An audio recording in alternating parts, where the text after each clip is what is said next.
Do you have a dream? Do you have a vision for your future? Have you had it for a long time? Are you moving toward that vision, that dream, that goal? Or are you suppressing it because you don't think you can ever achieve it? Because it's too outlandish, too big for you. No one in your family has ever done it. And how can you? You look at your father or your mother, and they'd never accomplished anything as grand as you have a dream for. So you think, why even try? I've had many dreams in my life. Everything I've ever wanted, I've gotten. And what I thought I wanted, I didn't get. I realized, looking back in retrospect, I really didn't want that, or I was better off that I didn't get it. And sometimes I got some things that I really thought I wanted and realized in retrospect that I would have been better off if I hadn't gotten it. But I forced my will into the situation and made it happen. I'm sure you've all heard, if it's going to be, it's up to me. And there is some truth in that. As in all fallacies, there's part truth there.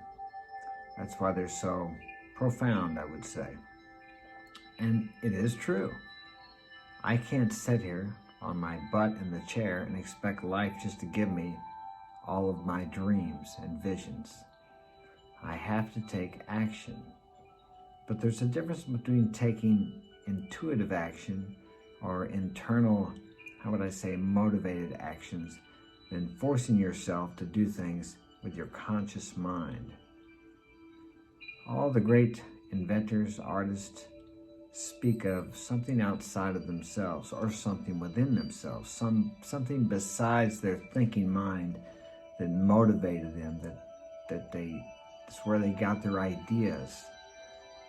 Nikola Tesla said that he could see the machinery working within his mind, and he would put it together and get it all completed within his mind. Sometimes the ideas just came to him.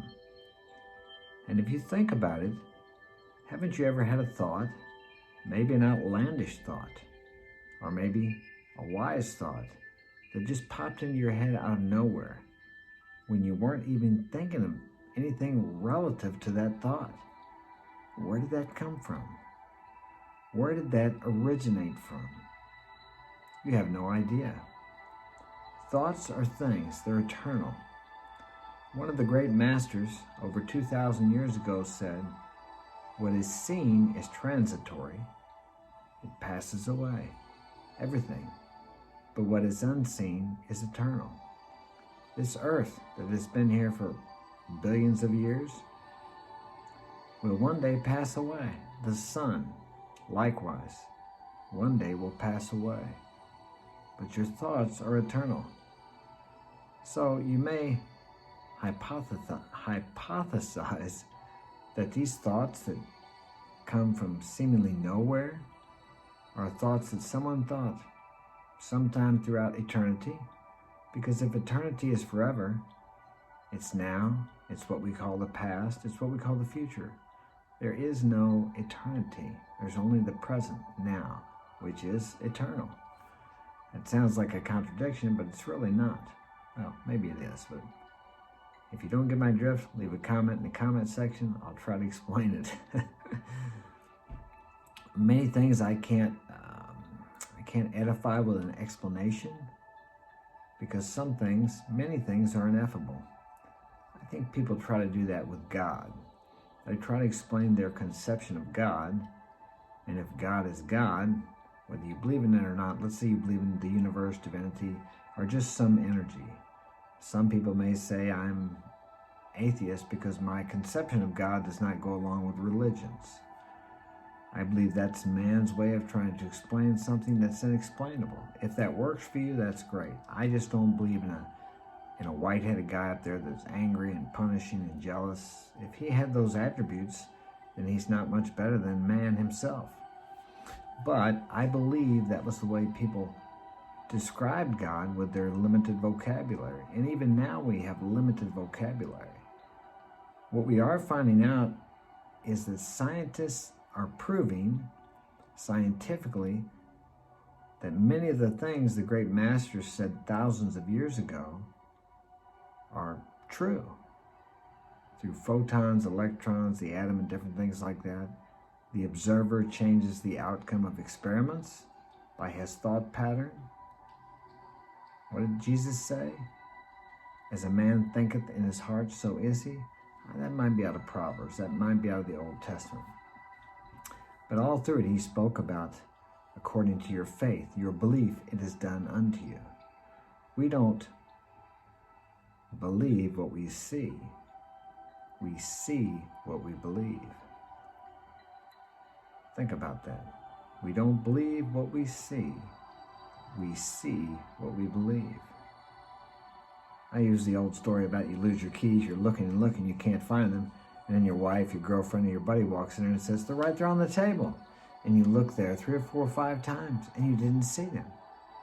But how could you have not seen them when they were right there in front of you? Because you believed they were lost. So in your mind, which is where you experience everything. See, that's what people don't understand. They think it's all out there. But we experience everything in our minds. Everything is brought through your eyes, your ears, your sense of smell, touch. You experience it within your mind. It's not out there. I know it's hard to grasp. I have a difficult time grasping it myself, but it's true. Everything is within you. So your universe, your world is within you.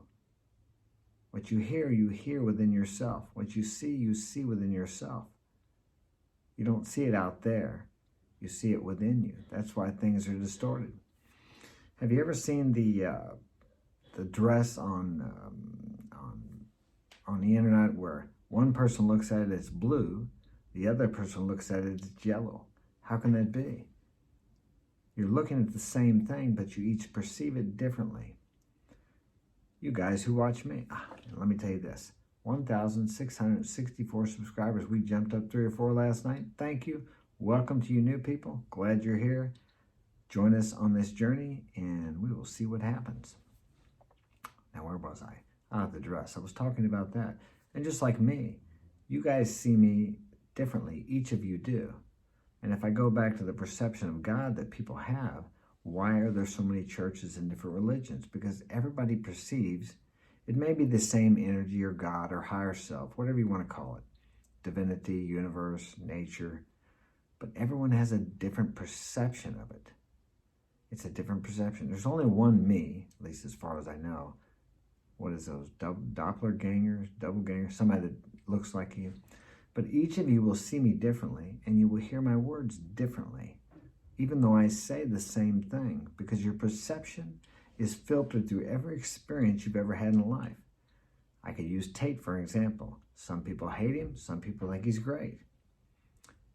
It's the same person, but each person sees and hears different things from him, even though the words he uses are the same, but it's filtered through our perceptions of what happened to us. In my case, I've experienced a similar situation which he's accused of, so I see it differently than someone who's never experienced or doesn't even know anybody that's experienced the kind of things he's going through.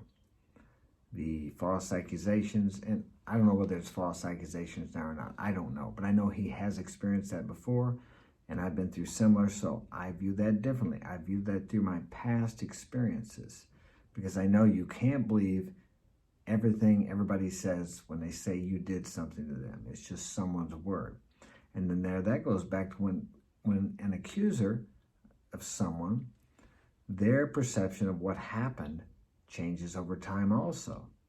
That's why so many times in these cases, a woman will be with a man and they do things that some people do nowadays, this BDSM.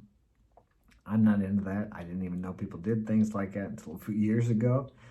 But some girls like that, to be choked. I didn't know that. I mean, that's not my cup of tea. And I'm not saying to the point of, well, I've heard some like it even to the point of passing out. I don't know. Things like that kind of scare me. I don't want to be involved in that. But I've heard a lot of girls like that. And if you watch that, 50 Shades of Grey, I mean, Girls like that stuff too, and men do too. So whatever turns them on, if you're into that, that's great. I have nothing against that. But the problem with those things are, if you're into that type of stuff, you have to be careful because the perceptions change over time. They say 75% of what we look back on and remember is not actually correct. So if you break up with a girl and you guys were into that stuff, nothing stops her from looking back and thinking, well, I really didn't want to do that. I just did it because I thought he wanted me to. And I felt like I was kind of forced into it or manipulated into it. And it's not that she's lying. It's just that her perception of what happened changes over time. Maybe because she talked to someone else or had a different type of relationship, or she feels guilty about it, or she feels shameful because society has this shame on sex and covering yourself up and all this. I believe in covering yourself up if you're a girl and a guy. But the reality is this. If I show you my finger, you don't think anything of that, but it's a body part. But if I showed you another body part that I cover up with my underwear, you would think I would be in trouble. I would get kicked off of YouTube. But what's the difference? The difference is how we've stigmatized certain parts of our body. Like it's something taboo. This is what we've done throughout centuries. Now, is that correct or incorrect? It doesn't really matter whether it's correct or incorrect, right or wrong. That's the way it is. So that's something to think about. You may think that's a ridiculous example. Maybe it is. But to me, it's like, what is the difference between my toe, my finger, or other parts that I can't show? It's the emphasis and the ideas we've put upon it. Because it's a body part the same as any other body part. So that's the way people view things. And back to what I was saying, everyone sees things differently through their perception of life, the filters, what's happened to them. That's why one person could walk down the street and not be afraid at night because they've never been robbed, and another person who's been robbed a couple times will be very fearful. Same street, same time of night, same city. One's afraid, one isn't, because they're looking and experiencing life through the perception of what has happened to them in the past, through the filters of their life experiences. So we can't be so quick to condemn somebody. I'll use the Tate example again. People that hate him, that think he's terrible, we don't know what they've been through. And then people who like him and think he's a G, we don't know what they've been through. It doesn't mean one's right and one's wrong. It's just that's the way they see it. That's their truth, so to speak. Truth is relative to what a person has actually experienced a lot of times because it's their opinion. And in their opinion, they believe they're right.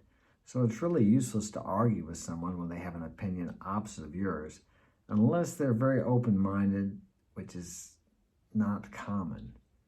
As I said, I talked to some pro-choice activists the other day, and I try to keep an open mind more so than I did in the past when I was younger.